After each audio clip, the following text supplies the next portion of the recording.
for you? Yeah, so at the time you were teaching me, I was kind of like disoriented music wise and obviously working with this band and there were a lot of gaps in my music knowledge. And so like my, you know, check boxes were okay, someone that I can connect with, someone that will be patient with me and also have like music to share with me. And like someone who will be like understanding and like make me feel like I'm in a safe space basically. Hmm. And like you ticked all those boxes. Like even when I first met you, I was like, okay, I can befriend this person and like learn from this person. And that was really meaningful to me. And also like I could explain the most basic, childlike sentence to you about something music related and you'd like explain it to me and understand it and like translate it? Yeah, yeah, totally. Like I could be like, oh, like it sounds like this drone, but also like this not drone, but also like this glitch, but not glitch. And then you like translate it musically, and I'm like, oh, you got it. You understand exactly what I mean. Yeah.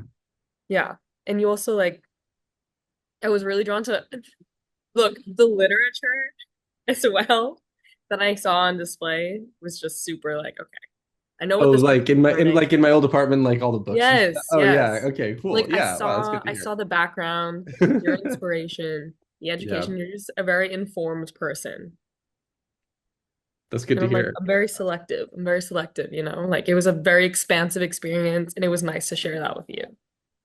Totally. Yeah. Yeah. That's good to hear. And so in the time that we worked together, like how do you feel like your playing changed? Or like do you remember having any sort of like aha moments throughout that Yeah. you'd want to talk about? Yeah. Aha moments were like trusting myself. Hmm. Improvising was something that like did come like nicely to me. Like I was pretty comfortable doing that. But like after working with you, I was able to trust myself a little bit more, like kind of take a step back and like have a more informed approach to like music in general and like connecting to it as opposed to just playing it. Hmm. Um, and also like you gave me like the backbone to actually realize when I'm like not connecting with music. Like I feel like music is this big sphere and it's like you're still a musician even if you don't like something. You don't have to Hmm. like it all. So like you gave me that selectivity, which was really important for me. Yeah, this is really interesting. Do you have Yeah. like an example that comes to mind of something like that? Yeah. Let me,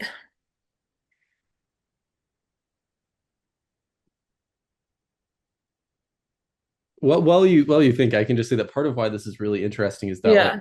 yeah, it seems like kind of a sweet spot that I found as a teacher has been basically working with people who have really cultivated like taste and like have opinions about music. Yeah.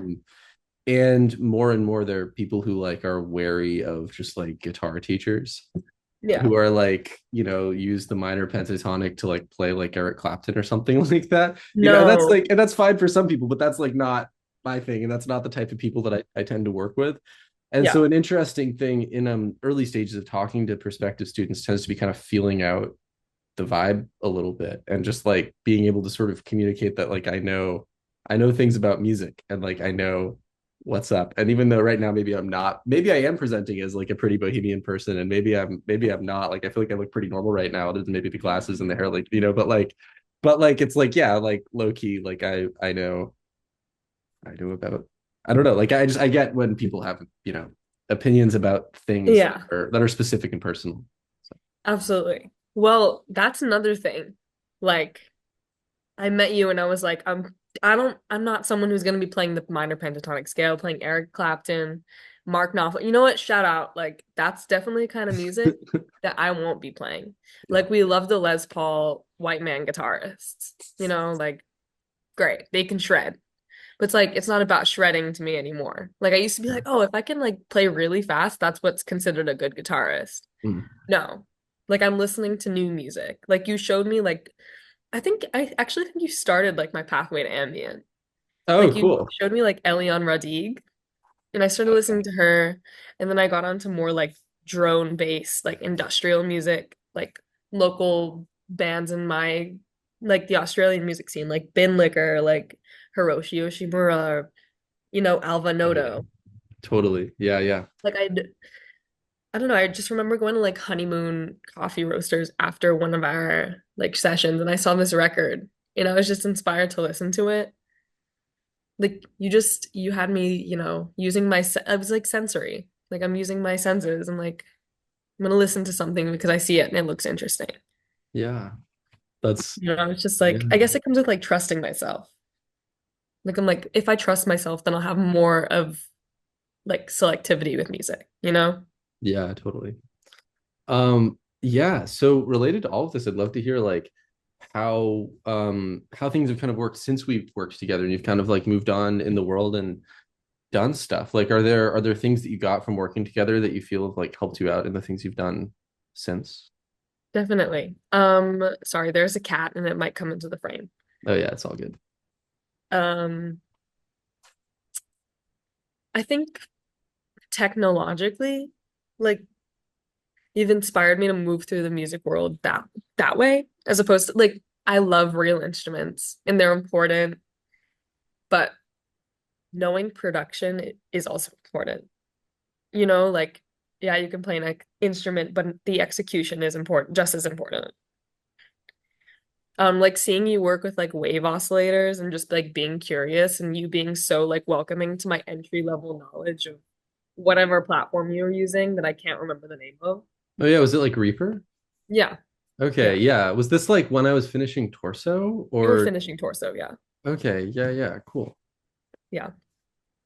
I don't know, it allowed me to be curious in a really basic way. Yeah. That's so good Like I to don't have to hear. be really good at it. Yeah.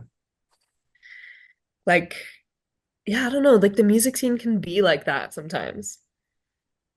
Like I was in it to this morning. Everyone's like social climbing, like my work's like this, my work's like this. Yeah, great. But if I'm not enjoying it, then like what's the use? Yeah, and so by that you mean like just like that's just connected to like trusting your instincts and kind of going the way Yeah, that you want to like go. trusting Yeah. myself. Like my taste is worthy and my taste is good. And like you kind of pushing that on. It's like, okay, I got support. Like people know that I'm curious and people know that I'm working towards something. And like you particularly, it's like, no, I'm good. I've done the work. I've done some work. Yeah. Or like I remember specifically like playing one track by my former band Mountain Deer called It's Not a Home. And I thought it was really like it was very basic. Like we were all just kind of coming into our first like record and using really like, you know, classic progressions. And it was like A, F, C, G or whatever it was. I can't remember. And I played it for you and you were like, I was expecting you to say like, no, it's not good. Or like, oh yeah, it's good. But you were like, no, this is executed very well. And you were genuinely impressed with it. And I was like, well, what do you mean? It's like, what's the difference between 21 Guns by Green Day and this? And you were like, just very encouraging. You were like, no, it's like, it's the content. It's not the progression. Yeah. That's good to hear. Yeah. Wow. Yeah, these are good memories.